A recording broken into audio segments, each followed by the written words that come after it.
Hi guys, my name is Akansh. I'm a fourth year की student हूँ. Along with I'm also preparing for government exam. Today I will tell you कि मेरा पूरा दिन का routine क्या रहता है. मैं 6 बजे और सुबह उठ जाती हूँ और उसके बाद मेरी क्लास होती है 6 से 7. वो लेने के बाद टिल 8 AM तक मैं अपना घर का काम करती हूँ और उसके बाद फिर मेरी क्लास चलती है 9:30 बजे तक. उसके बाद फिर मैं अपनी टू डू लिस्ट बनाती हूँ. मेरे साथ अभी ऐसा हो रहा है कि तीनों चीज़ों को मैनेज करना बहुत ज़्यादा मुश्किल हो चुका है और आपको मतलब दिख भी रहा होगा मेरे चैनल पर कि मतलब वीडियोज़ काफ़ी लेट आती हैं और व्लॉग तो बहुत मतलब लेट डाल रही हूँ. तो उसका रीज़न कुछ ये भी है क्योंकि मैं जब 2 चीज़ें करती हूँ तो मैं तीसरी चीज़ मेरे हाथ से निकल ही जाती है और मुझको मतलब आधा 1 घंटा भी नहीं मिल पाता है कि मैं अपने कोई तीसरी चीज़ करूँ. जैसे कि घर का काम हो गया तो पढ़ाई, इस चक्कर में यूट्यूब छूट जाता है. कभी घर का काम और यूट्यूब होता है तो पढ़ाई को मैं थोड़ा कम कर देती हूँ.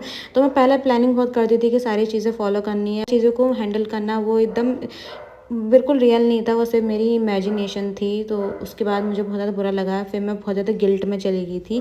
अब मुझको ऐसा लगा कि यार सब लोग मतलब इतनी चीज़ें मैनेज कर लेते हैं.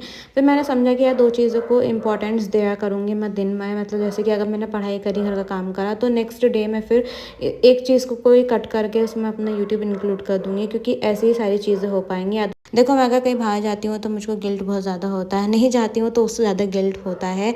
तो अब मुझे सच में छोटी-छोटी बातों पर बहुत ज़्यादा गुस्सा आता है. पता नहीं क्यों मेरा जो मेंटल हेल्थ की जो धज्जियाँ उड़ी पड़ी है ना इस टाइम में, बहुत बुरी वाली हैं क्योंकि मुझको कहने के बाद भी बहुत ज़्यादा बुरा लगता है कि मैंने पता नहीं क्यों करा. और मुझको सच में इस टाइम पे मेडिटेशन की और ये भई बहुत ज़्यादा ज़रूरत है, योगा वगैरह सब की, क्योंकि मुझको अपने रूटीन में ऐड करना है क्योंकि इसके बिना तो मेरा काम नहीं चलने वाला, वरना मैं मेंटली एग्ज़ॉस्ट और ज़्यादा हो जाऊँगी.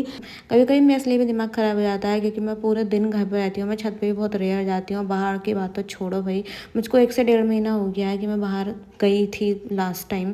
तो इतना टाइम होने के बाद तो किसका भी दिमाग ख़राब हो जाएगा और ख़ासकर मैं घर पे अकेली रहती हूँ तो मुझको पता ही नहीं चलता है मैं किसी से क्या कहूँ. और अब मैं कभी-कभी तो ऐसा होता है कि मतलब मतलब करते-करते मैं रो लेती हूँ, या फिर मैं कभी 11 बजे मैं अगर छत पे गई हूँ तो मैं वहाँ पर भी रो लेती हूँ. मतलब मुझको अब रोना बहुत जल्दी आता है. पहले तो ऐसा बिल्कुल नहीं था, मैं बिल्कुल नहीं रोती थी. और जब भी मेरा दिमाग ख़राब होता है मैं रो देती हूँ क्योंकि उसके बाद तो मुझको बहुत अच्छा फ़ील होता है सच में. I think that's pretty much about me. अब से डेली मिनी व्लॉग आएंगे और लॉन्ग वीडियो में अपलोड करने की पूरी कोशिश करूँगी. Thanks for watching. Bye bye.